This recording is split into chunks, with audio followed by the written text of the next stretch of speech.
13.15 हिंदी।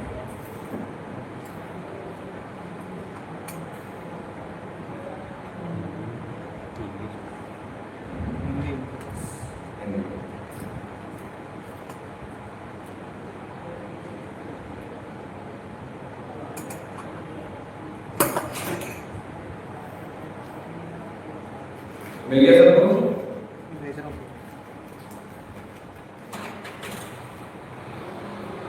श्लोक सेंड करो चलेगा। रिपीट करेंगे। डिवाइन 13.15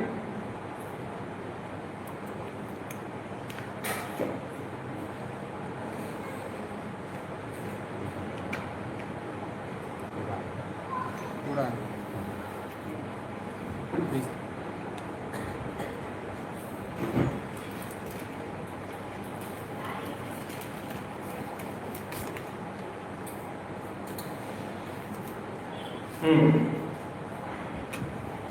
मिल गया सबको?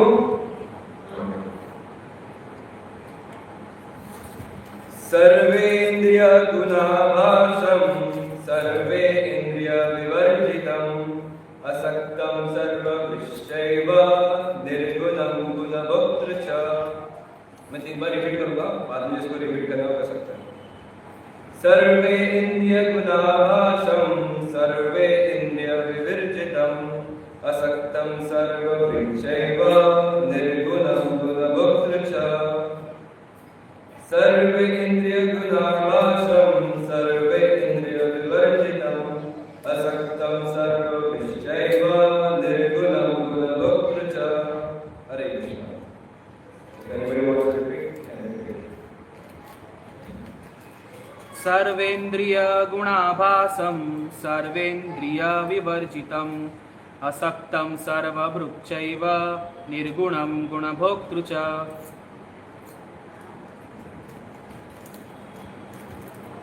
सर्वेन्द्रिय गुणाभासं सर्वेन्द्रिय विवर्जितम् असक्तं सर्वभृक्षवे निर्गुणं गुणभोक्तृ च। और रिपीट करेगा। सर्वेन्द्रिय गुणाभास जोर से सर्वेन्द्रिय गुणाभास सर्वे इंद्रिय विविजित असक्त सर्वविषये निर्गुण गुण भोक्तृ निर्गुणं गुणभोक्तृ च। Yes Maharaj.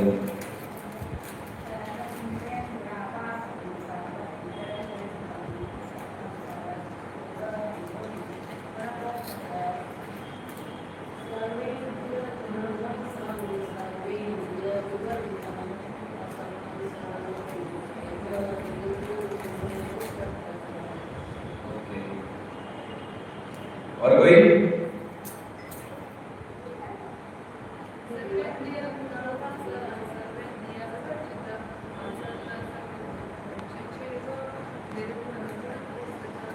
Thank you so much. शब्दार्थ और अनुवाद श्रील प्रभुपाद जी द्वारा। श्रील प्रभुपाद की जय। सर्व समस्त इंद्रिय इंद्रियों का गुण गुणों का आभासम मूल स्रोत सर्व समस्त इंद्रिय इंद्रियों से विवर्जितम विहीन असक्तम अनासक्त सर्व प्रत्येक का पालन करता च भी एवं निश्चय ही निर्गुण गुण विहीन गुण भोक्तृ गुणों का स्वामी च भी। ट्रांसलेशन। परमात्मा समस्त इंद्रियों के मूल स्रोत है, फिर भी वे इंद्रियों से रहित है। वे समस्त जीवों के पालन करता होकर भी अनासक्त है। वे प्रकृति के गुणों से परे हैं, फिर भी वे भौतिक प्रकृति के समस्त गुणों के स्वामी हैं। तात्पर्य। यद्यपि परमेश्वर समस्त जीवों की समस्त इंद्रियों के स्रोत है, फिर भी जीवों की तरह उनके भौतिक इंद्रियां नहीं होती। वास्तव में जीवों में आध्यात्मिक इंद्रियां होती है, लेकिन बद्ध जीवन में वे भौतिक तत्वों से आच्छादित रहती है। अतएव इंद्रिय कार्य का प्राकट्य पदार्थ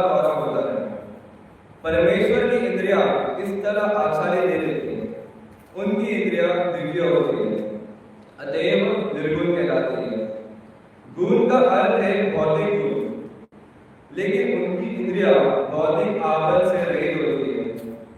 यह समझ लेना चाहिए कि उनकी इंद्रियां हमारे इंद्रियों जैसी नहीं होती। यद्यपि वे हमारे समस्त इंद्रियों कार्यों के स्रोत हैं, लेकिन उनकी इंद्रियां दिव्य होती है, जो कर्मश रहित होती है। इसकी बड़ी सुंदर वाक्य श्वेतावत उपनिषद में 3.19 में की गई है। अपानी पावक चलनो ग्रहिता श्लोक में हुई है। भगवान के हाथ भौतिक कल्पोशों से ग्रस्त नहीं होते हैं, अतएव जो कुछ अर्पित किया जाता है उसे वे अपने हाथों से ग्रहण करते हैं। बद्ध जीव तथा परमात्मा में यही अंतर है। उनके भौतिक नेत्र नहीं होते, फिर भी उनके नेत्र होते हैं। अन्यथा वे कैसे देख सकते हैं? वे सब कुछ देखते हैं, भूत, वर्तमान तथा भविष्य। वे जीवों के लिए तो वास करते हैं और वे जानते हैं कि भूतकाल का हमने क्या किया, अब क्या कर रहे हैं और भविष्य में क्या होने वाला है। इसकी पुष्टि भगवद गीता में हुई है। वे सब कुछ जानते हैं, किंतु उन्हें कोई नहीं जानता। कहा जाता है कि परमेश्वर के हमारे जैसे पाँव नहीं है, लेकिन वे आकाश में विचरण कर सकते हैं, क्योंकि उनके आध्यात्मिक पाँव होते हैं। दूसरे शब्दों में भगवान निराकार नहीं है, उनके अपने नेत्र, पाँव, हाथ सभी कुछ होते हैं। और चूंकि हम सभी परमेश्वर के अंश हैं, अतएव हमारे पास भी ये सारी वस्तुएं होती है, लेकिन उनके हाथ, पाँव, नेत्र तथा अन्य इंद्रियां प्रकृति द्वारा कल्मशग्रस्त नहीं होती। भगवद गीता में भी पुष्टि होती है कि जब भगवान प्रकट होते हैं तो वे अपनी अंतरंग शक्ति से यथारूप में प्रकट होते हैं। वे भौतिक शक्ति द्वारा कल्मशग्रस्त नहीं होते हैं, क्योंकि वे भौतिक शक्ति के भी स्वामी हैं। वैदिक साहित्य से हमें पता चलता है कि उनका सारा शरीर आध्यात्मिक है। उनका अपना नित्य स्वरूप होता है, जो सच्चित आनंद विग्रह है। वे समस्त ऐश्वर्य से पूर्ण है। वे सारी संपत्ति के स्वामी हैं और सारी शक्ति के स्वामी हैं।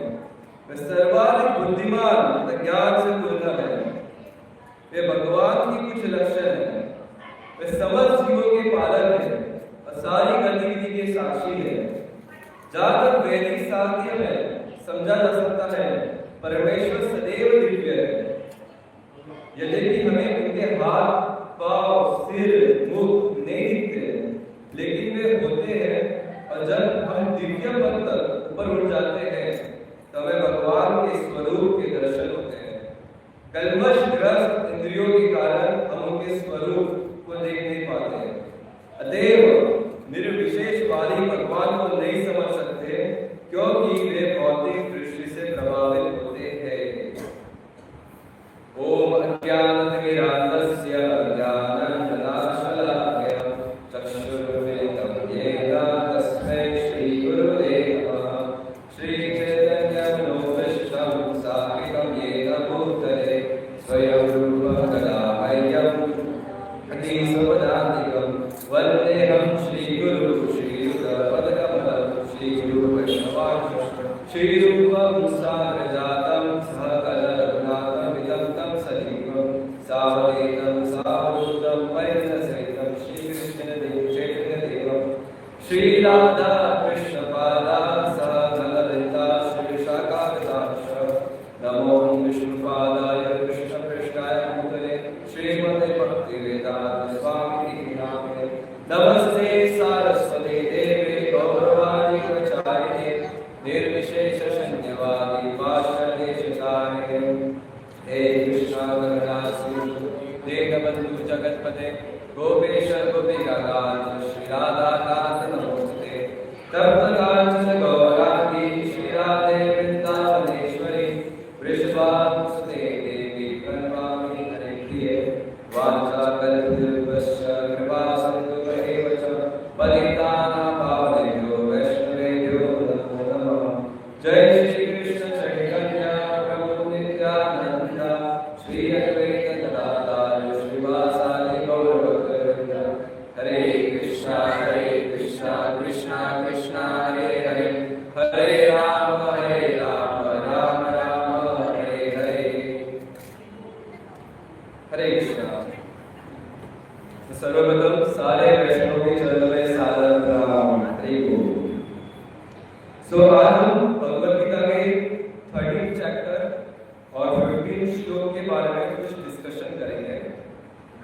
सो श्रीमद् भगवद गीता, अन्य सारे पुराण, वेद, ये सब कुछ सब्जेक्ट मैटर्स के बारे में डिस्कशन करती है। तो भगवद गीता में 5 मुख्य सब्जेक्ट मैटर डिस्कस हुए हैं और उसके अराउंड ही, उस सब्जेक्ट मैटर के अराउंड ही पूरा भगवद गीता रिवॉल्व कर रही है।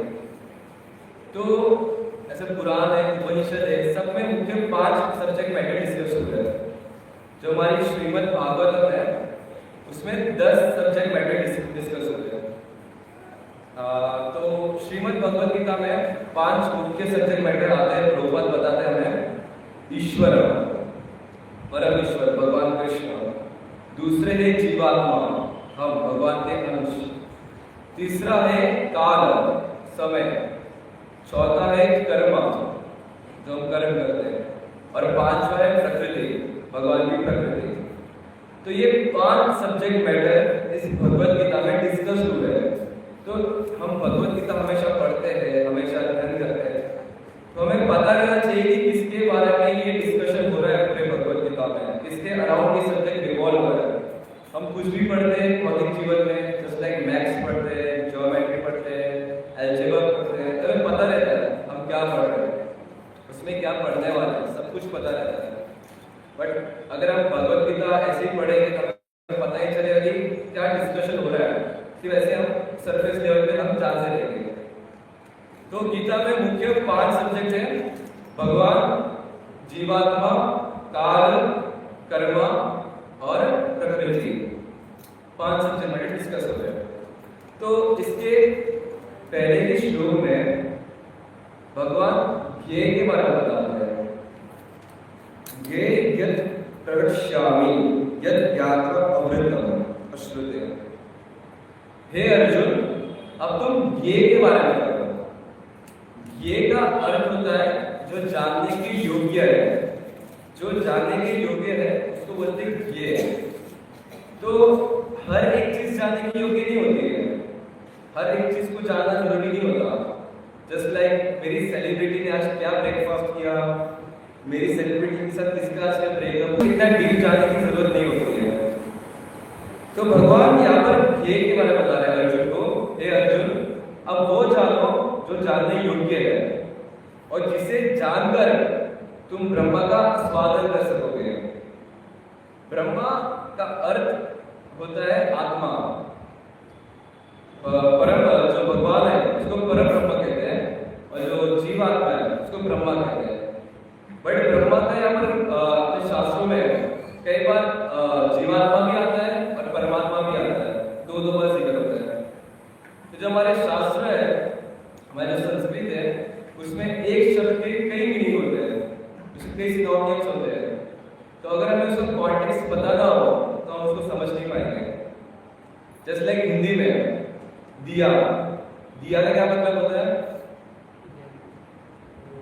और दीप, लाइट, दीप, लाइट। तो एक ही शब्द के 2 मीनिंग है।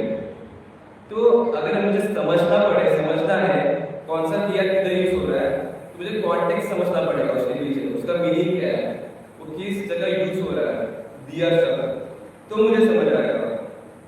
तो संस्कृत में ऐसे कई सारे शब्द हैं जिसके कई सारे मीनिंग होते हैं। अगर हमें उसका कॉन्टेक्स्ट पता ना हो तो हम उसको समझ नहीं पाएंगे। तो जो अभी हम चैप्टर डिस्कस कर रहे हैं वो है 13वां अध्याय, जिसमें प्रकृति, नेचर, पुरुष, भगवान और जीवात्मा, इन 3 चीज के बारे में डिस्कशन हो रहा है। लेक्चर थोड़ा फिलोसॉफिकल है, थोड़ा बोर होगा, बट ये बहुत इंपॉर्टेंट लेक्चर है। ये कोई लीला के बारे में लेक्चर नहीं है, फिलोसॉफी है। इसको जो जान लेता है तो भगवान श्री कृष्ण के बारे में जो अपना विश्वास है, उनकी जो ग्रेटनेस है हमें पता चलती है। तो आज के चैप्टर में हमें भगवान के रूप के बारे में पता चलता है, भगवान का कितना दिव्य रूप है। सब लोग जानते हैं कि भगवान बहुत ग्रेट है, भगवान बहुत महान है। Just like there is a word called Allah. Allah means which is greatest, who is greatest, जो सबसे महान है। जो बाहर के लोग सिर्फ यही जानते हैं कि भगवान महान है, बहुत महान है, बट कितने महान है, कैसे महान है, कितने ज्यादा महान है, वो जानते नहीं है, उसके बारे में वो पता नहीं रहता। तो आज के श्लोक में वही डिस्कस करने वाले हैं कि भगवान की दिव्यता के बारे में, भगवान कितने महान है और कितने दिव्य है, उनका स्वरूप कितना दिव्य है।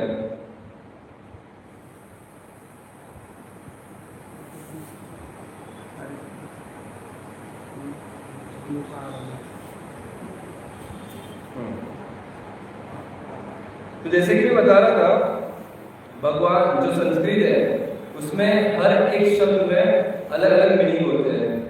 जस्ट लाइक आत्मा, आत्मा के लिए 3 मीनिंग आते हैं शास्त्रों में। आत्मा का एक अर्थ होता है जीवात्मा, जो हम आत्मा है, we are not the body, we are the soul. और एक और अर्थ होता है कि हम माइंड है, मन। भगवान आप मन को भी रिप्रेजेंट करते हैं, आत्मा कहते हैं। और एक और इसका मीनिंग होता है बॉडी, शरीर, शरीर को भी आत्मा कहते हैं। तो ऐसे बहुत सारे शब्द के अलग अलग मीनिंग होते हैं। जस्ट लाइक प्रभु जी बताते हैं, रघुपति श्री प्रभु बताते हैं कि भगवत गीता बहुत सारे लोग पढ़ते हैं, अनेक लोग पढ़ते हैं, पर भगवत गीता इतना परम पवित्र ज्ञान है, इतना शुद्ध ज्ञान है, अनेक लोग पढ़ के इसका अलग अलग मीनिंग निकालते हैं।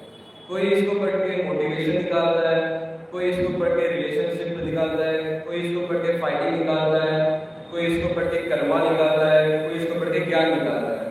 सब लोग अपने अपने मत अनुसार, अपने अपने जो इंडिविजुअलिटी के अनुसार उसका मीनिंग निकालते हैं, और सब सही है, कोई गलत नहीं है। सब भगवत गीता में कोट करते हैं, एक ही श्लोक को अलग अलग वे में कोट करते हैं। तो हमें पता कैसे चलेगा कि रियल नॉलेज क्या है, हमें कैसे पता चलेगा कि इसका रियल अंडरस्टैंडिंग क्या है, भगवत गीता में जो भगवान कह रहे हैं उसके बारे में पता कैसे चलेगा। तो इसलिए भगवान कृष्ण भगवत गीता में बोलते हैं, एवं परंपरा प्राप्ति एवं राज ऋषयो विदुः। हे अर्जुन, ये जो नॉलेज है, मेरे ज्ञान, मेरा भगवत गीता का, वो परंपरा में प्राप्त होता है। परंपरा, गुरु शिष्य परंपरा में प्राप्त होता है। जो भगवान श्री कृष्ण ने ब्रह्मा को दिया, ब्रह्मा जी ने नारद जी को दिया, नारद जी ने वेदव्यास जी को दिया, वेदव्यास ने माधवेंद्रपुरी को दिया, मध्वाचार्य को दिया, ऐसे कर करके हमारे पास आया। तो जो भी नॉलेज है शास्त्रों का, गीता का, वो हमें परंपरा में प्राप्त होता है। तभी हम उसका रियल कॉन्टेक्स्ट जो है, रियल अंडरस्टैंडिंग है, जो भगवान बताना चाहते हैं, वो हम समझ पाते हैं। तो हम कोई भी नॉलेज खुद से नहीं समझ सकते हैं। जस्ट लाइक सब खुद से चैंटिंग करते हैं, खुद से गीता पढ़ते हैं, खुद से शास्त्र पढ़ते हैं, खुद से प्रसाद आगे कुछ पाते हैं, मतलब सब कुछ अकेले इंडिविजुअल भक्ति करते हैं, उसमें उतना फायदा नहीं मिलता। और उसमें खतरा भी रहता है कि हमारा अहंकार बढ़ जाता है। मैंने इतना चैंटिंग किया, मैंने इतना भगवत गीता पढ़ा, मैंने इतना कुछ किया, मैंने ये किया, मैंने वो किया, मैं करके अगले जन्म में बकरी बन जाता है। तो उसमें बहुत खतरा रहता है जब हम अकेले इंडिविजुअल भक्ति करते हैं, तो उसमें अहंकार की बहुत वृद्धि होती है। और भगवान को सब कुछ पसंद है, हर एक चीज पसंद है, और हर एक चीज वो सहन कर सकते हैं अपने भक्तों की। बट एक चीज कभी सहन नहीं कर सकते, वो है अहंकार का फोड़ा। उनको अहंकार बिल्कुल नहीं पसंद। हमारा तो छोड़ दो, वो इंद्र और ब्रह्मा का अहंकार स्वीकार नहीं करते। ऐसे है भगवान। जब इंद्र को अहंकार हो गया था, तो इंद्र खुद बाद में आके माफी मांगा था, सुरभि गौमैया को आगे किया था। ब्रह्मा जी को अहंकार हो गया था, ब्रह्मा जी ने प्रार्थना की, ब्रह्मा जी माफी मांगे, उनका अहंकार टूटा। तो भगवान को सब पसंद है, सब कुछ पसंद है, सब कुछ सहन कर सकते हैं, हमारी जितनी भी डिस्क्वालिफिकेशन है सब कुछ सहन कर सकते हैं, बट कभी अहंकार स्वीकार नहीं करते। इसलिए हमें हमेशा सदैव, चाहे हमारे पास चिंता में कुछ हो, कुछ भी थोड़ा बहुत ज्ञान हो, भक्ति हो, हमेशा हमें हम्बल रहना चाहिए। क्योंकि वो जो भी है हमारे पास, तो भगवान की कृपा से ही है, उनके द्वारा ही प्रदान की गई है। भगवान गीता में बोलते हैं कि तुम्हें जो भी टैलेंट है, हमारे अंदर जो भी टैलेंट है, हमारे अंदर जो भी एबिलिटी है, वो सब भगवान के कारण ही है, भगवान ही प्रदान करते हैं। हमारे अंदर इतना कैपेबिलिटी नहीं कि हम खुद से प्रदान करें उसको, खुद से उसको डेवलप करें, भगवान की कृपा से सब प्राप्त होती है। तो भगवान को अहंकार बिल्कुल नहीं पसंद है। इसलिए भक्ति हमेशा भक्तों के संग करनी चाहिए, चाहे वो जपा हो, भक्तों के साथ जपा करना चाहिए, भक्तों के साथ अध्ययन करना चाहिए, रीडिंग करना चाहिए, भक्तों के साथ प्रसाद पाना चाहिए।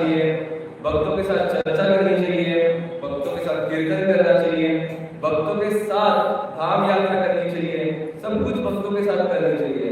अगर आप इंडिविजुअली जाते हैं, अकेले करते हैं, तो उसका इतना प्रभाव नहीं पड़ता। सुकृति मिल जाती थोड़ी बहुत, पर उसका इतना प्रभाव नहीं पड़ता हमारे भक्ति लाइफ में, हमारी भक्ति में वृद्धि नहीं होती है। सबसे प्रभु जी बताते हैं, जगपति विष्णु प्रभु बताते हैं, अगर कोई चीट कोड चाहिए, कोई चीट चाहिए आपको भक्ति में आगे बढ़ने के लिए, एकदम डेवलप करने के लिए अपने आप को, सबसे बेस्ट तरीका है भक्तों के संग में करो। जो भी स्पिरिचुअल एक्टिविटीज है, चाहे वो जपा हो, हम ये भी कर सकते हैं कि थोड़ा जल्दी आए, साथ में बैठ के जपा करें थोड़ा, तो उसमें हमारी जो चैंटिंग है बहुत ज्यादा इंप्रूव हो जाती है। सब लोग को चैंटिंग करते हुए देख के हमारा चैंटिंग बहुत इंप्रूव हो जाता है। सब लोग एक साथ चैंटिंग कर सकते हैं, या फिर सब लोग एक साथ रीडिंग कर सकते हैं। भगवद गीता है, प्रभुपाद के बहुत सारे बुक्स हैं, सब लोग एक साथ प्रसाद तो पाते ही हैं, सब लोग एक साथ हियरिंग कर सकते हैं। तो जितना हम सब एक साथ मिलकर करेंगे, उतना भगवान हमें ज्यादा कृपा देते हैं, ज्यादा कृपा की दृष्टि करते हैं। और ये हमारा प्रत्येक अनुभव है। जब हम सब एक साथ रहते हैं, एक साथ चैंटिंग करते हैं, एक साथ जब हम हियरिंग करते हैं, तो हमारा जो माइंड है वो ज्यादा डिस्ट्रैक्टेड नहीं रहता। भले हमारे पास फोन हो, जब हम इंडिविजुअल रहते हैं, चैंटिंग कर रहे हैं, कोई दिख रहा नहीं है, चैंटिंग करते करते स्क्रॉल भी होता है।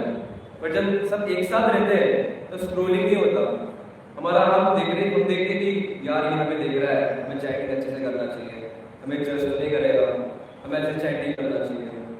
तो ऐसा करके हमारा चैटिंग भी इम्प्रूव होता है, हमारा माइंड भी फोकस रहता है जब हम संग में करते हैं सब कुछ। तो भक्ति की जो एक्टिविटीज है, जब हम संग में करते हैं, उसका जो हमें लाभ है 100 गुना ज्यादा मिलता है। तो प्रभु जी ये बताते हैं और आगे बताते हैं ये श्लोक के बारे में। सर्वे इंद्रिय गुणाभासम सर्वे इंद्रिय विवर्जितम असक्तम सर्वभूतैव निर्गुणम गुणभोक्तृ च। सर्वे इंद्रिय गुणाभासम, तो हमारे जो इंद्रिय है, हमारे मुख्य इंद्रिय है आँख, कान, मुंह, नोज, त्वचा, हाथ, पैर, ये सब हमारी इंद्रिय है। और इससे ही हमारे जो मेन एक्टिविटीज है हमारी बॉडी की वो करते हैं। और बेसिकली हमारी जो इंद्रिय है, हमारे जो सेंसेस है, उससे ही हमें हमारे बॉडी का रूप मिलता है, उससे हमारे बॉडी को शेप मिलता है। अगर इंद्रिया नहीं मिलती तो बॉडी को शेप भी नहीं मिलता।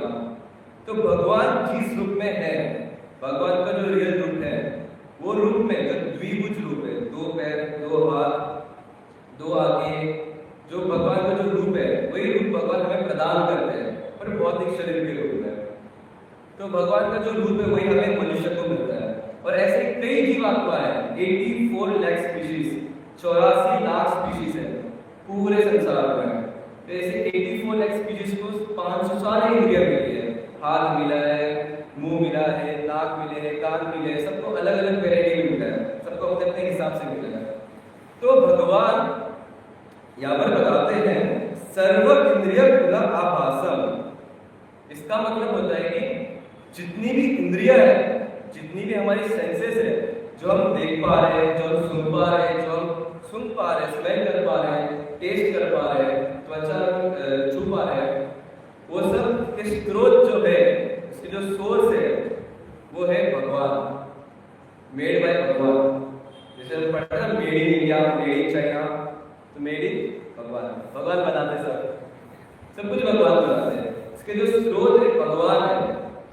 तो हम बहुत अहंकार करते हैं, हमारी आंखें हैं, हम देख पाते हैं, हमारे आंखों में भी बहुत घमंड होता है ना। बहुत सारे लोग बोलते हैं भाई भगवान है तो बता, इतने आंखों में घमंड होता है उनको, भगवान है तो बता, अभी क्या नहीं पता, ये तो मैं मांगेगा है तो बता भगवान को। कितने लोग को अहंकार होता है अपने आंखों के ऊपर, पर वो खुद स्वयं बहुत सारी जो चीज है, भौतिक चीजें तक नहीं देख पाते हैं, चाहे वो अपनी बुद्धि हो, चाहे वो साउंड वाइब्रेशंस हो, चाहे वो रेडिएशंस हो, बहुत कुछ चीज है अपने आंखों से खुद को भी नहीं देख सकते हैं। उनको मिरर की हेल्प लेनी पड़ती है, उनकी आंखों के अंदर इतनी क्षमता भी नहीं है कि खुद को देख सके। और अगर यहाँ पर सनलाइट बंद कर दी जाए तो हम किसको भी नहीं देख पाएंगे, पॉसिबल ही नहीं है, क्योंकि आंखों के अंदर क्षमता ही नहीं है जिस आंखों के हम इतना घमंड करते हैं। तो जो हमारी आँख है, हमारे कान है, हमारे नोज है, हमारा जो त्वचा है, ये जितनी भी इंद्रिय है, ये सब भगवान ही उसके स्रोत है। भगवान चाहे तो 1 मिनट में हमारी जो आंख का बटन है उसको बंद कर सकते हैं। 1 मिनट में हमारा जो कान का बटन है उसको बंद कर सकते हैं। हमारी आंखें रहेगी पर हमें कुछ दिखाएगा नहीं, कुछ नहीं दिखेगा, कुछ नहीं दिखेगा। हमारा कान रहेगा तो कुछ नहीं दिखेगा, कुछ नहीं दिखेगा। हमारा मुंह रहेगा पर हम कुछ बोल नहीं पाएंगे, एक्शन करना पड़ेगा। तो भगवान के कंट्रोल में सब कुछ रहता है। इसलिए भगवान का एक नाम है, भगवान के 2 ऐसे मुख्य नाम है, ऋषिकेश। ऋषि का अर्थ होता है सेंसेस, इंद्रिय। हमारी जो इंद्रिय है उसको बोलते हैं ऋषि, और एश मतलब जो इंद्रियों का स्वामी है उसको बोलते हैं ऋषिकेश। इसलिए भगवान सारे इंद्रियों के स्वामी है। तो जो हमारे इंद्रिय है ना, जो और इंद्रिय के विषय है, इंद्रिय के विषय मतलब जो जिसको हम इंद्रिय द्वारा भोग करते हैं। जैसे लाइक हमारा मुंह के द्वारा हम खाना खाते हैं, आंख के द्वारा सुंदर चीज देखते हैं, कान के द्वारा सुंदर सुरीली आवाज सुनते हैं। तो ये सब हम जो भी करते हैं इंद्रिय के विषय होते हैं। तो हम जितने भी अपने इंद्रियों के विषय को भोग लेते हैं, हमें उसमें सेटिस्फेक्शन नहीं मिलता, चाहे हम कितना भी ट्राई करते हैं। हमें शुरू में आनंद तो लगता है, पर उसमें कभी सेटिस्फेक्शन नहीं मिलता। कभी मिला है? सच बता। तो कभी नहीं मिलता सेटिस्फेक्शन। हम कितना भी ट्राई कर ले, कितना भी प्रयत्न कर ले, कभी नहीं मिलता। तो जब ये जो सेंसेस है, जिसकी ये रियल जो इसकी रियल स्वामी है उसके पास जाती है, तब उसको रियल सेटिस्फेक्शन मिलता है, रियल आनंद मिलता है, और वो है भगवान ऋषिकेश। जब हमारे इंद्रिया भगवान ऋषिकेश की सेवा में लगती है, तब जाके ब्रह्मभूत प्रसन्नात्मना सोचलिना कामचली, तब वो ब्रह्मभूत में स्थित होती है, आनंद में स्थित होती है, उसको सेटिस्फेक्शन मिलता है। तो जो हमारे इंद्रिय है उनको भगवान की सेवा में लगाना है। तो कैसे लगाएंगे हम? मुंह को भगवान का नाम जाप करके, हरे कृष्णा कृष्णा कृष्णा हरे हरे, हरे राम राम राम हरे हरे। भगवान का नाम लेके, भगवान का गुणगान करके हम लोग जब भगवान के दर्शन करते हैं तो कभी भी ऐसे खाली ऐसे बस देखते नहीं देगा भगवान को, उनसे प्रार्थना करने की, उनको ऑफरिंग देने का अपने। भगवान को प्रेयर्स बहुत पसंद है, प्रार्थना करना भगवान को बहुत अच्छा लगता है। जब हम प्रार्थना करते हैं भगवान को बहुत ज्यादा अट्रैक्ट करता है। तो हम भगवान के सामने जो उनके शुद्ध भक्त हैं उनकी प्रार्थना पढ़ सकते हैं। जैसे लाइक कुंती महारानी की प्रार्थना है, नमस्ते पंकज नामाय, नमः पंकज नमः पंकज नामाय, नमः पंकज बालिने, नमः पंकज नेत्राय, नमः पंकज नागे। भगवान की इतनी प्यारी प्यारी स्तुति करते हैं भगवान के भक्त। भगवान तो ऐसे ही गिर जाते हैं, उनको ऐसे ही बिगड़ जाते हैं। भगवान जो भक्त उनका वर्णन करते हैं, भगवान को बहुत पसंद है। तो जब भी हम भगवान के सामने रहे तो ऐसे से खाली देखते नहीं का भगवान को, अपनी सिर्फ फुलफिल नहीं करने का विषय, ये विषय मेरी इसको फुलफिल कर लो, मेरी ये इरादा है इसको फुलफिल करो। भगवान का गुणगान करो अपने मुंह से, जितना हो सके उतना गुणगान करो। जैसे मैं जब भी भगवान के सामने रहता हूँ तो मैं ब्रह्म संहिता का पाठ करता हूँ पूरा। तो इतना उसके बाद प्रार्थना कितना सेटिस्फेक्शन लगता है कि भगवान को भी ऐसा लगता है कि सेटिस्फेक्शन मिलता है हृदय से। तो भगवान को उनकी प्रार्थना सुनना बहुत पसंद है। तो हमें ट्राई करना चाहिए जब भी हम भगवान के समक्ष हो, सामने हो। ब्रह्म संहिता है जो ब्रह्मा जी द्वारा प्रार्थना है भगवान कृष्ण के लिए, वो पढ़ सकते हैं। कुंती महाराज की प्रार्थना है, इतनी प्यारी प्रार्थना है, वो पढ़ सकते हैं। ध्रुव महाराज की है, विष्णु पितामह की है। तो भागवत में सारे प्रार्थना है, और एक वैष्णव संस्थान का ऐप है, उसमें भी सारी प्रार्थना मिल जाती है। तो हम भगवान के सामने प्रकट कर सकते हैं, पढ़ सकते हैं। तो अपने मुंह से भगवान का गुणगान करना चाहिए, जितना हो सके। इस मुंह को फालतू चीज के बारे में नहीं सोचना चाहिए, फालतू चीज नहीं बोलना चाहिए। अपने जीवा को अपवित्र नहीं करना चाहिए, अजीब अजीब चीज बोल के, मटीरियल चीज बोल के। उसको हमेशा भगवान के बारे में बोलना चाहिए, ऐसा हमें ट्रेनिंग करना चाहिए। और फिर जीवा को हमें प्रसाद खिलाना चाहिए। हमें ऐसे जो चीजें जो हमें बाहर मिलता है, पानी पूरी, सेव पूरी, मंचूरियन, अवॉइड करना चाहिए। और जब अगर हमें पाना भी है तो हम घर पे बनाए, भगवान को भोग लगाए। फिर बाद में प्रसाद के रूप में सबको बांटे और खुद पाए, तो हम ये सब कर सकते हैं। तो ऐसे करके हम प्रसाद पाए, जिससे हमें जीवा भी कंट्रोल करे, भक्ति भी बढ़े। तो हमें जीवा को भगवान की सेवा में ऐसा लगा सकते हैं, इंद्रियों को, जबकि नेत्रों को भगवान के जो सुंदर विग्रह है उसको देखने में लगा सकते हैं। भगवान के जो दर्शन है डायरेक्ट मुंह से नहीं करते हो, डायरेक्ट भगवान के मुखारविंद को नहीं देखना चाहिए। भगवान को देखने की विधि होती है। भगवान को पहले अपने चरणों से देखना चाहिए। भगवान के जो कोमल चरण है, उनके लोटस फीट है, इनको पहले देखना चाहिए। उनके जो नख है, ये जो अपने पैर के जो नख है उसे स्टार्ट करना चाहिए देखना। फिर ऐसे धीरे धीरे ऊपर आना चाहिए, उनके नीज को देखना चाहिए, उनके कमर को देखना चाहिए, उनके चेस्ट को देखना चाहिए, उनके मुखारविंद को देखना चाहिए, धीरे धीरे बाद में उनके नेत्र को देखना चाहिए, उनके बाल को देखना चाहिए। तो ऐसी विधि है भगवान को देखने की, धीरे धीरे करके भगवान को देखना चाहिए। उनके डिटेल से उनके जो भी उनका जो स्वरूप है उनको ध्यान से देखना चाहिए, मेडिटेट करना चाहिए। भगवान को उससे बहुत प्रसन्नता होती है।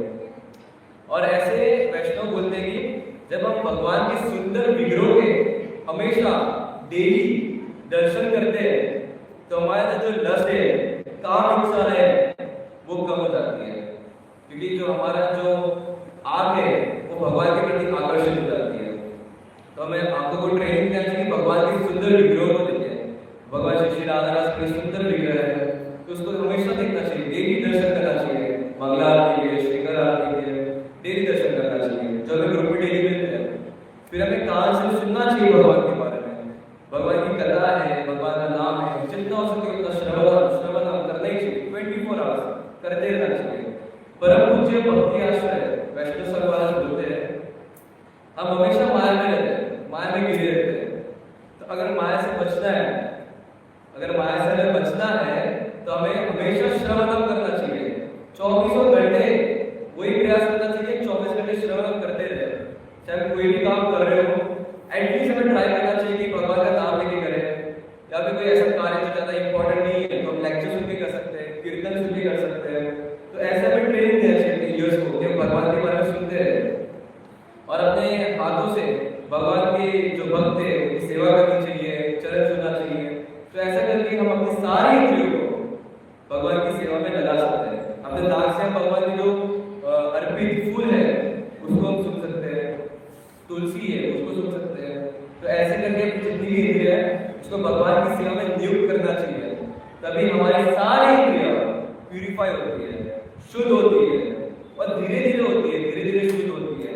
एक झटके में नहीं होता सब कुछ, क्योंकि हम इतने जन्मों से हम इस भौतिक संसार में भटक रहे हैं। इतने जन्मों से हमारा जो इंद्रिय है बहुत ज्यादा दूषित हो चुका है, बहुत ज्यादा दोष भरा हुआ है इसमें।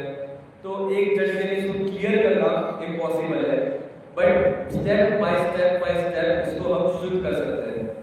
ठीक है, सो इसलिए भगवान बताते हैं भगवानी सारे इंद्रियों के मूल स्रोत है, सोर्स वही है। और आगे बताते हैं सर्व इंद्रिय विवर्जितम, मतलब वो इंद्रियों से रहित है। अब इसको सुन के कुछ लोग बताते हैं कि भगवान की इंद्रियां ही नहीं है, भगवान तो निराकार है, उनका कोई आकार ही नहीं है, प्रूव हो गया। बट ऐसा नहीं है, भगवान की इंद्रियां नहीं है, भगवान की आकार नहीं है। अगर भगवान की आंख नहीं होगी तो भगवान हमें देख नहीं पाते हैं। भगवान हमें हमारा भूत, अभी अतीत और भविष्य सब कुछ देख सकते हैं, सब कुछ। हमने 1 लाख जन्म पहले रात को 12 बजे क्या कर रहे थे भगवान को पता है, अभी क्या कर रहे हैं वो पता है, 100 करोड़ जन्म बाद क्या करेंगे वो भी पता है भगवान को। ये भगवान की देखने की क्षमता है, ये भगवान है, इतनी महानता है भगवान में, इतना ग्रेट है भगवान। सब भगवान की इंद्रिय दिव्य है, ट्रांसेंडेंटल है। यहाँ पर बताते हैं ट्रांसलेशन में इंद्रियों से रहित है। इसका मतलब ये नहीं कि बस इंद्रिय नहीं है, सेंसेस नहीं है। इसका मतलब ये है कि उनके इंद्रिय दिव्य है, ट्रांसेंडेंटल है। ब्रह्मा जी बताते हैं ब्रह्म संहिता में यस्य इंद्रिय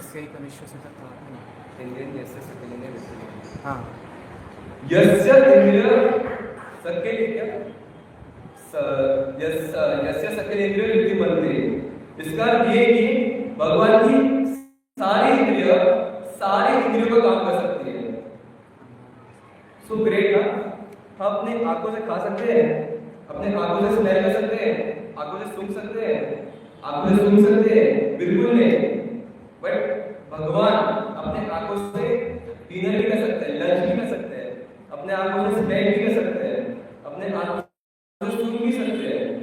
तो ये भगवान की ग्रेटनेस है।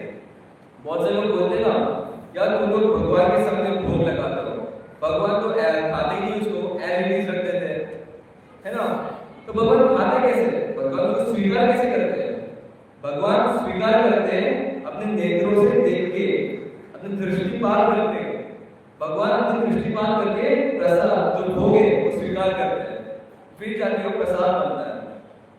तो भगवान की ग्रेटनेस है। भगवान एक इंद्रिय से सारे इंद्रियों का काम कर सकते हैं। अपने नोज से वो देख भी सकते हैं, अपने नोज से वो सुन भी सकते हैं, अपने नोज से वो खा भी सकते हैं। ये भगवान की इंद्रिया है, ये भगवान के सेंसेस है। ये ब्रह्मा जी बताते हैं ब्रह्म संहिता में। तो भगवान की जो इंद्रिय है दिव्य है, ट्रांसेंडेंटल है, वो हमारे जो कल्पना की भी पर है। इसलिए जो निर्विशेषवादी है, मायावादी है, वो मानते नहीं कि भगवान की ऐसी इंद्रिया है, वो स्वीकार ही नहीं करते। इसलिए वो बोलते हैं कि भगवान इंद्रिय रहित है, उनके पास सेंसेस ही नहीं है।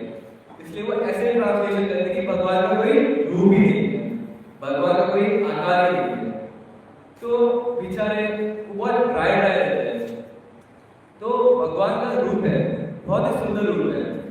ब्रह्मा जी बताते हैं, ईश्वर परम कृष्ण सच्चित आनंद विग्रह। भगवान का जो रूप है सच्चित आनंद है, सत्य है, नॉलेज से भरा हुआ है, चेतना से भरा हुआ है, और आनंद से भरा हुआ विग्रह है। एकदम आनंद से भरा हुआ, आनंद से एकदम ललायित है। ऐसा भगवान का सुंदर सा विग्रह है जो हम देख सकते हैं यहाँ पर। तो भगवान का एक सुंदर सा विग्रह है, और ये सिर्फ कोई मूर्ति नहीं है, कोई स्टैचू नहीं है, ये डायरेक्ट आदान प्रदान करते हैं अपने भक्तों के साथ। जैसे लाइक मदन मोहन जी के बारे में प्रभु जी स्टोरी सुनाते हैं। जो मदन मोहन जी है, सनातन गोस्वामी जी के पास मदन मोहन जी थे। तो मदन मोहन जी के साथ उनका डेली आदान प्रदान होता था।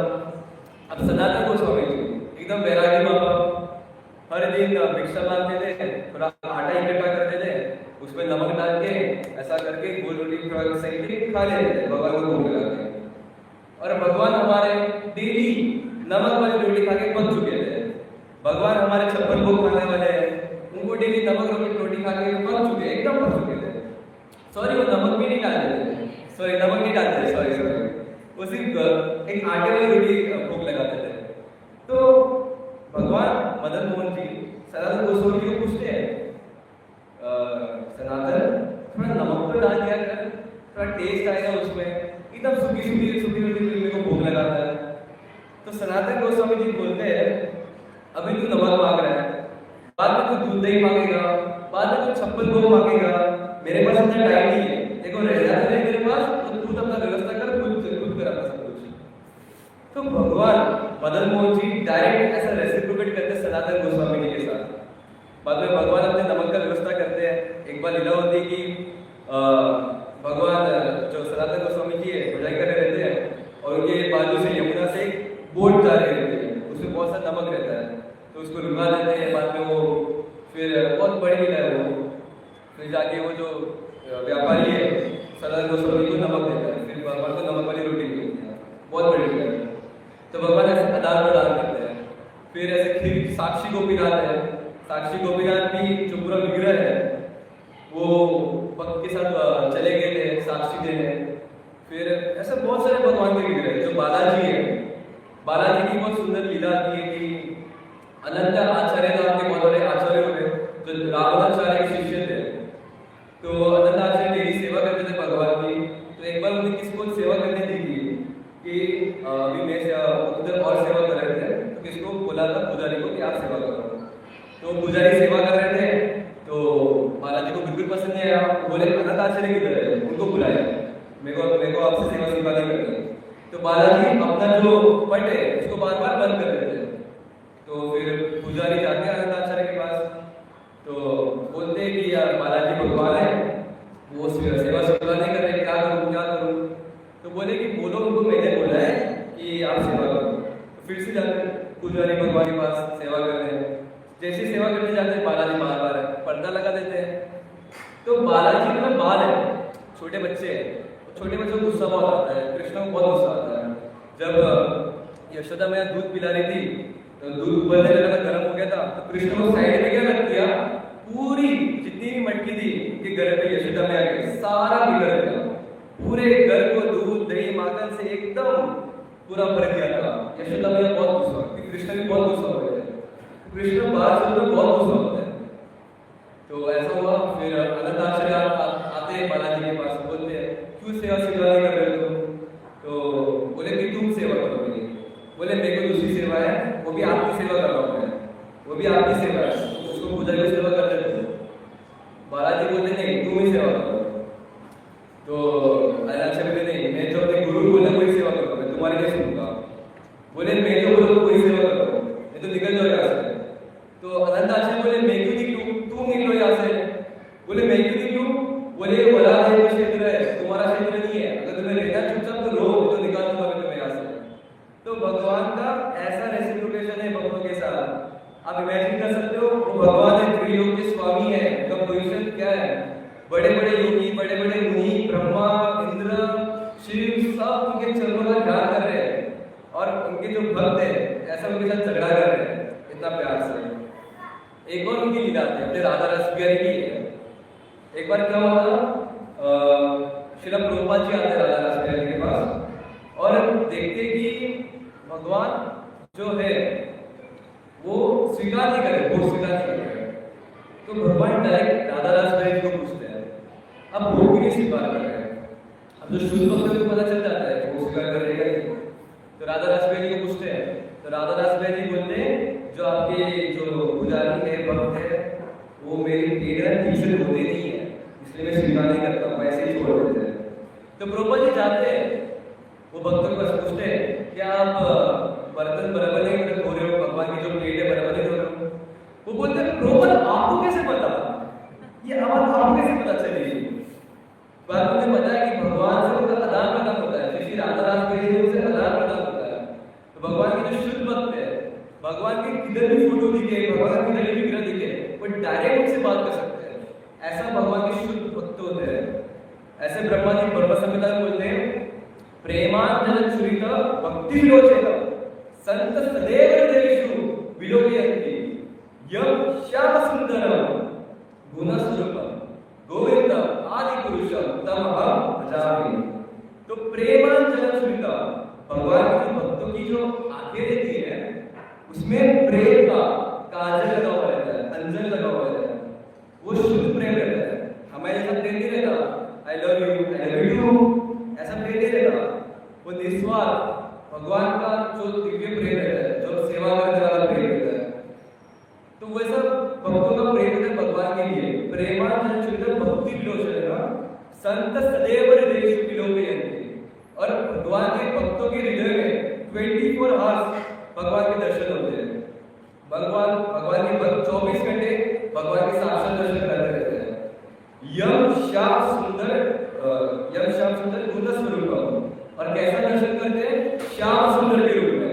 भगवान का बहुत ही सुंदर रूप है, श्याम सुंदर, त्रिभंग ललित श्याम सुंदर। सांवरे से जो बादल बनते हैं ना, मेघ बनते, बारिश में बादल बनते, ऐसा कलर है उनका, ब्लूइश, ग्रेइश, ब्लैकिश, ऐसा उनका कलर है और बहुत ही सुंदर स्वरूप है। और 3 जगह से बैंड है, गर्दन से, कमर से और पैर से, 3 जगह से बैंड है। ऐसे सुंदर स्वरूप में भगवान दर्शन देते हैं। एक बार मैं परम पूज्य राधा गोविंद गोस्वामी महाराज का कथा सुन रहा था, उसमें बताते हैं भगवान अपने एक नजर से ब्रजवासी को देखते थे तो ब्रजवासी उधर बेहोश, एक नजर से देखते थे ब्रजवासी उधर ही मर जाता था।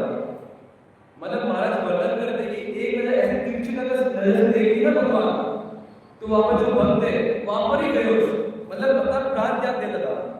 इतना सुंदर है भगवान, इतना सुंदर। एक बार भगवान से अट्रैक्ट हो गए तो बाद में जितने भी ये बॉडी ग्रुप है वो तो कचरा ही लगता है, कचरा के बराबर लगता है। ऐसा भगवान का सुंदर सा दिव्य सा रूप है।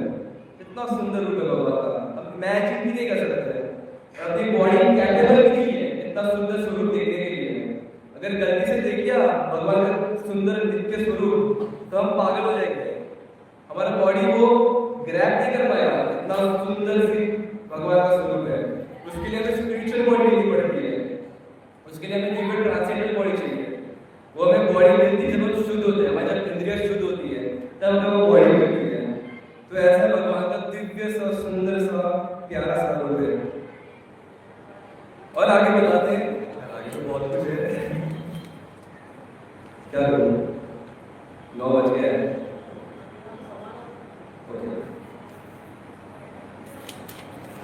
आगे बताते हैं, असक्तम सर्वदुष्टैव, असक्तम।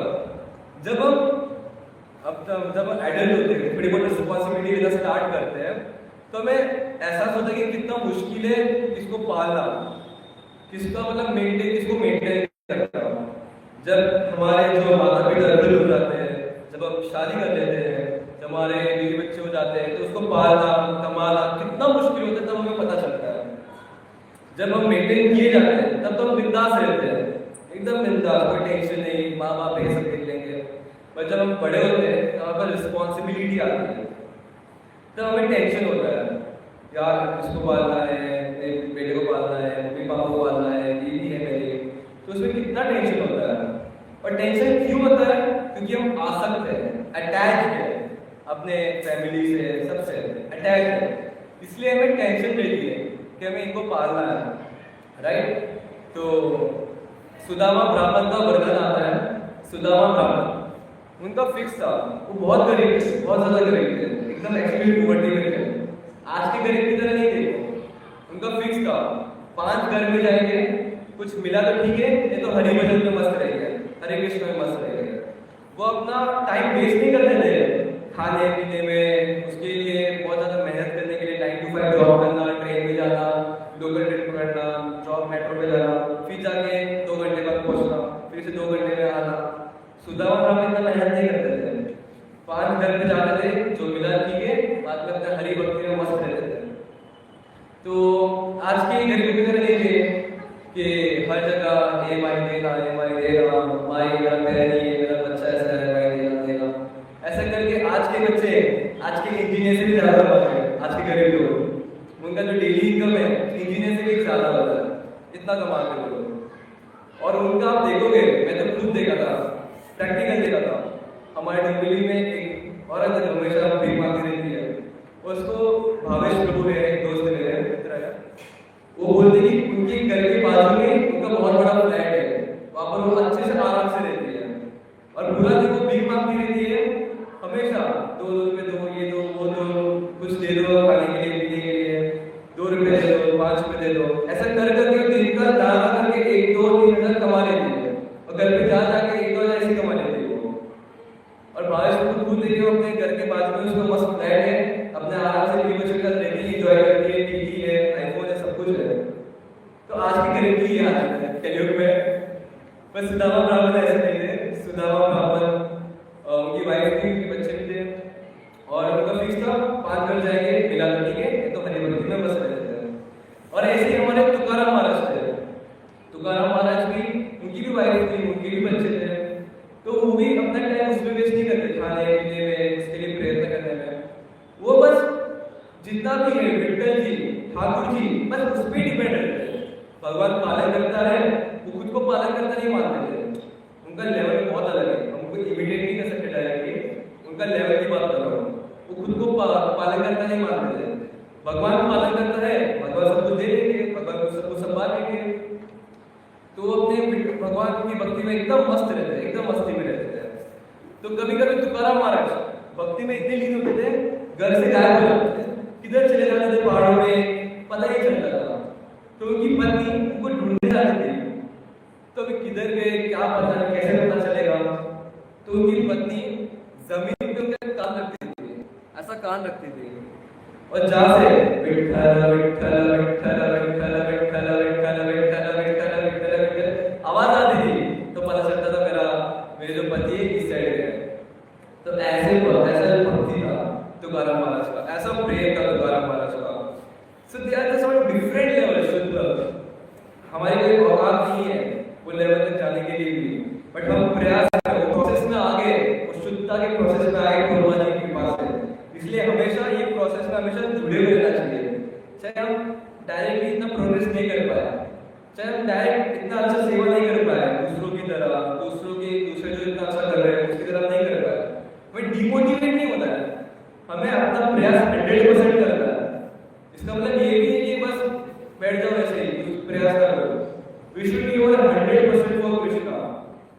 हमेशा मैं 100% देना है भगवान कृष्ण के लिए, जितना हो सके उतना प्रयास करना है प्रोग्रेस करने की कृष्ण की भक्ति में, वैष्णव की गाइडेंस में रहना है और भक्ति में आगे बढ़ना है, ऐसा भी करना चाहिए।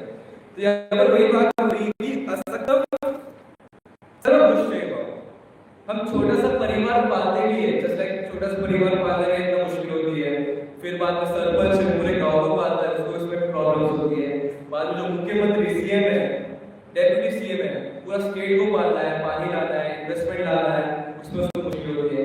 देन प्राइम मिनिस्टर है, वो हर जगह जाते हैं, इन्वेस्टमेंट लाते हैं, उसको उनको बहुत मुश्किल होती है सब पालने में, पूरे 1.5 मिलियन का देश है, इन सबको पालने में इतना मुश्किल होता है। तो सोचो भगवान कृष्ण है, हम अनंत जीव है, अनंत अनंत जीव है, अनंत अनंत ब्रह्मांड है, इन सबका पालन कर रहे हैं और एकदम मस्त अनंत शेष की शैया में लेटे हुए हैं, कोई मतलब टेंशन नहीं, मस्त बिंदास लक्ष्मी मैया की चरणों की सेवा कर रही है। ऐसे है भगवान, इसको बोलते हैं भगवान, सर्वसमक्ष भगवान। जब हमारे पास क्षमता होती है पालने की, तब हम बिंदास रहते हैं। जस्ट लाइक फॉर एग्जांपल, अभी हमारे लेक्चर में 30 लोग आए, 30 लोग का प्रसाद रेडी है, तभी कोई टेंशन नहीं कि 30 लोग आए, 30 लोग का प्रसाद मिल जाएगा। बट अचानक से 40 लोग आ गए, 50 लोग आ गए, 100 लोग आ गए, तो टेंशन ना आ जाएगी क्या करेंगे, क्योंकि हम पालन करना तो नहीं, समझ तो नहीं कि अभी डायरेक्ट प्रकट कर ले, तो हम टेंशन में आ जाएंगे। तो भगवान का ऐसा नहीं है, भगवान सर्वसमक्ष है, भगवान अनंत अनंत जीवों का पालन कर रहे हैं और हमेशा बिंदास एकदम काम रहते हैं, कोई टेंशन नहीं रहता उनको। टेंशन तो देवी देवता को रहता है बेचारों को, कभी असुर अटैक कर लेते आते हैं ब्रह्मा जी के पास, ब्रह्मा जी बचाइए, फिर बाद में भगवान विष्णु के पास जाते हैं, तो उनको टेंशन रहता है। भगवान तो एकदम मस्त रहते हैं, तो ये भगवान का दिव्यता है, उनका महानता है, भगवान सबका पालन भी करते हैं, उनको टेंशन नहीं रहता सबका। और आगे बताते हैं निर्गुण गुण भोक्तृ, भगवान निर्गुण है। निर्गुण का अर्थ है ऐसा नहीं कि मतलब वो उनके अंदर कोई गुण नहीं है, निर्गुण का अर्थ है गुणों से ऊपर है, भौतिक गुणों के अंडर नहीं आते। मया दक्षिण प्रकृति सूर्य सुचराचर, जो गुण है प्रकृति है, मटीरियल नेचर है, मटीरियल नेचर में 3 गुण है, सतोगुण, रजोगुण, तमोगुण। ये 3 गुण भगवान के अधीन है, भगवान के अधीन आता है, ठीक है, भगवान इसके अधीन नहीं 3 गुण के, तो भगवान के अधीन ये 3 गुण चालू ये कार्य करते हैं, इसलिए भगवान को बोलते हैं निर्गुण। निर्गुण मतलब इन तीनों गुणों से भगवान ऊपर है।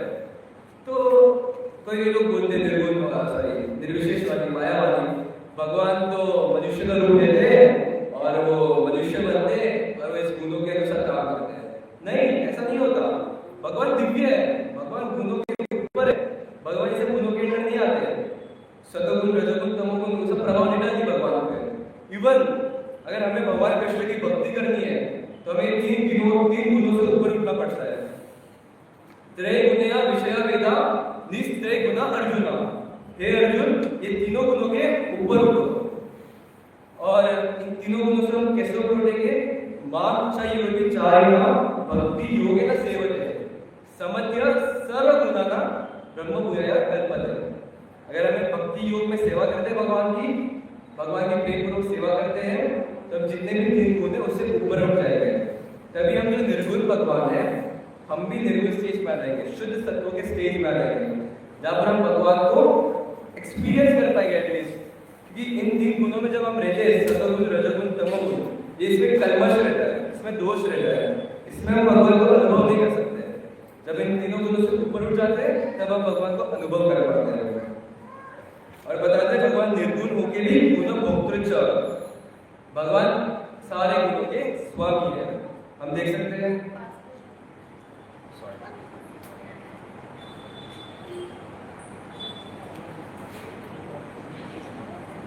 हैं कि भगवान विष्णु जी का अवतार लेते हैं, मेंटेन करते हैं, पालन करते हैं, सतोगुण का अवतार लेते हैं।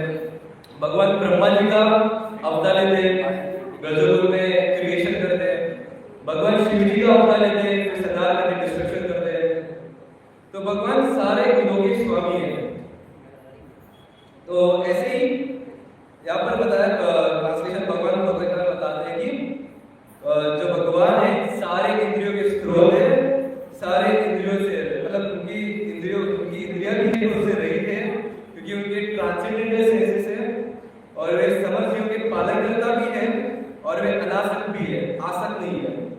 भगवान किसी आसक्त नहीं रहते, कभी पार्शलिटी नहीं करते, ये चीज मुझे बहुत ज्यादा प्रिय है, इसको मैं ज्यादा प्रेम नहीं करता, ये तो ये है, ये तो काला है, ये गोरा है, ये तो पैसा वाला है, ये तो गरीब है, इसको मैं प्रेम नहीं करता। भगवान नेवर डिस्क्रिमिनेट, कभी पार्शलिटी नहीं करते। समोह सर्वभूतेषु न मे द्वेष्यति न मे प्रियः। भगवान के लिए सब समान है, सब इक्वल है, वो किसी से द्वेष नहीं करते, ना किसी पे प्रिय होता है। कोई भक्त तो अलग बात है, उनसे बहुत प्रेम करते हैं, पर जो एज इन जनरल पब्लिक है, जनरल भूत है, जनरल जीवात्मा है, उनके लिए हमेशा समान रहते हैं, उनके लिए हमेशा इक्वल रहते हैं। और इस प्रकार हमें भगवान को समझना चाहिए, जिस प्रकार भगवद गीता में भगवान अपने बारे में बताते हैं। तो यहाँ का अभी लेक्चर है, यहाँ पर एंड करना चाहूँगा। तो कुछ भी मेरे से त्रुटि हुई हो, जो कि बहुत सारी हुई है, उसके लिए मैं क्षमा चाहता हूँ। एंड आपका किसका कोई भी प्रश्न है इस लेक्चर के रिलेटेड पूछ सकते हैं। हरे कृष्णा।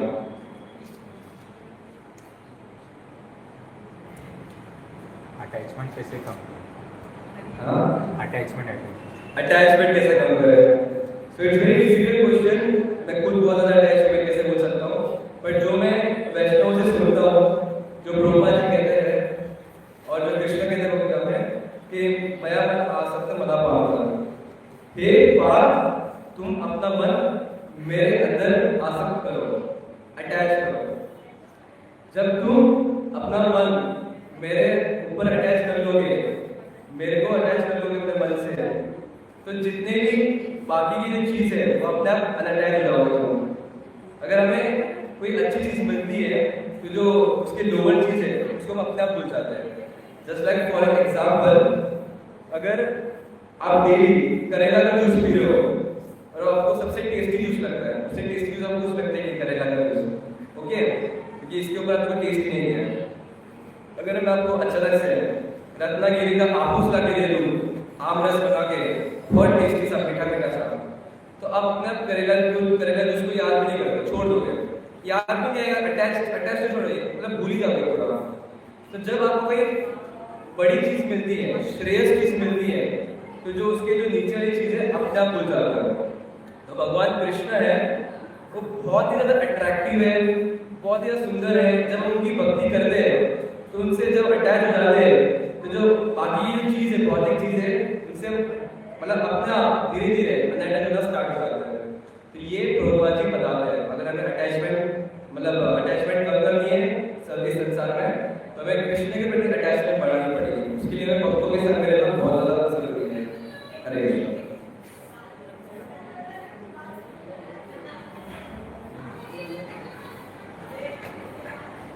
और किसको कोई कुछ बोलना है, कोई कमेंट करना है? Thank you.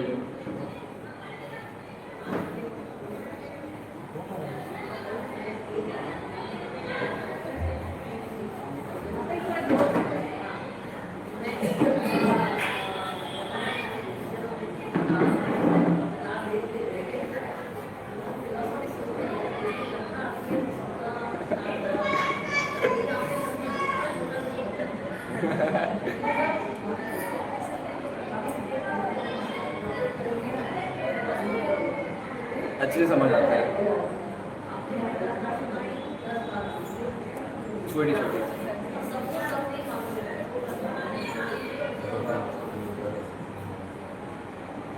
Okay, thank you so much. और किसको बोलना है?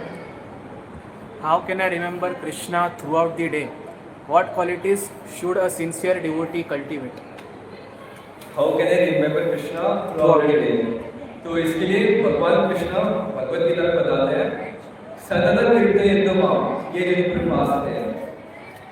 तो अगर हमें 24 आवर्स भगवान को स्मरण करना है, उसके लिए हमें डेली 24 प्रैक्टिस करना पड़ेगा कि हम भगवान का सतत कीर्तन करें। और कीर्तन का मतलब ये नहीं होता कि सिर्फ हरे कृष्ण करना, उनके बारे में सुनना, उनके बारे में बताना, दूसरे को प्रचार करना, कथा सुनना, कथा बताना भी, देन हरिनाम जाप करना, हरिनाम दूसरों को बताना, कीर्तन करना, देन उनके सेवा करना, ये सब सतत कीर्तन के मामले आता है। तो हमें जो भी एक्टिविटीज करते हैं, जैसे हम कुछ खाना बनाते हैं तो भगवान के लिए बनाए, भगवान को केंद्र में रख के भगवान के लिए खाना बनाए, अपने लिए नहीं, भगवान को भोग करें, प्रसाद के रूप में पाए। हम जो स्टडीज कर रहे हैं, जॉब कर रहे हैं, भगवान के लिए करें, उसका जो भी फल मिलता है उसको भगवान को अर्पण करें। तो ऐसा अगर हम भगवान कृष्ण को सेंटर में रखते हैं हमेशा, तो हमारे जितने भी कार्य होंगे कृष्ण में कॉन्शियस हो जाएंगे। तो हमें जितने भी एक्टिविटीज के रिजल्ट मिलते हैं, जो एक्टिविटी करते हैं, उसको कृष्ण को केंद्रित में करके करेंगे, तो हम ट्राई कर सकते हैं कि हम 24 आवर्स कृष्ण में कॉन्शियस करें, हमेशा कृष्ण में हमेशा हमें रिमेंबर करो। ओके, हरे कृष्ण। दूसरा क्वेश्चन वही है ना, what qualities should a sincere devotee cultivate? What qualities sincere devotee cultivate? तो हमें जो क्वालिटीज है, हमें क्वालिटीज के बारे में तभी पता चलेगा जब हम भक्तों के संग में रहेंगे। और शिक्षा अष्टक में सारे क्वालिटीज का मेंशन आता है, उसको आप ध्यान से पढ़ोगे तो आपको पता चलेगा। और भगवत गीता में बहुत सारे अच्छे क्वालिटीज आते हैं। इस 40 के जो चैप्टर 30 चैप्टर के बाद 14 चैप्टर आता है, जिसमें असुर और दिव्य क्वालिटीज का मेंशन आता है, वो आप पढ़ सकते हो। तो हम जब पढ़ेंगे शास्त्र तो हमें पता चलेगा कि कौन से क्वालिटीज हमें अपने अंदर लानी चाहिए। बहुत सारे क्वालिटीज है, कोई 1 2 3 4 क्वालिटीज नहीं होती है, बहुत सारे क्वालिटीज है। जब हम स्क्रिप्चर्स पढ़ेंगे तो हमें पता चलेगा। Okay, how to do attentive chanting? How to do attentive chanting? देखो, इसका बेस्ट, अगर आपको अटेंटिव चैंटिंग करना है, इसका बेस्ट आप कर सकते हो भक्तों के संग में करिए अटेंटिव चैंटिंग। क्योंकि आप आर्टिफिशियली कितना भी प्रयास कर लो, आप ध्यानपूर्वक सुनने का कितना भी मुझसे 100% एफर्ट डाल दो, आप अटेंटिव चैंटिंग नहीं कर पाओगे। बट जब आप भक्तों के संग में रहोगे तो आप बहुत हद तक अटेंटिव चैंटिंग कर सकते हो। तो ट्राई करो कि भक्तों के संग में चैंटिंग करो, चाहे वो ऑनलाइन या ऑफलाइन हो, आप कर सकते हो। Okay, thank you. जय गुरु श्री प्रभुपाद की जय।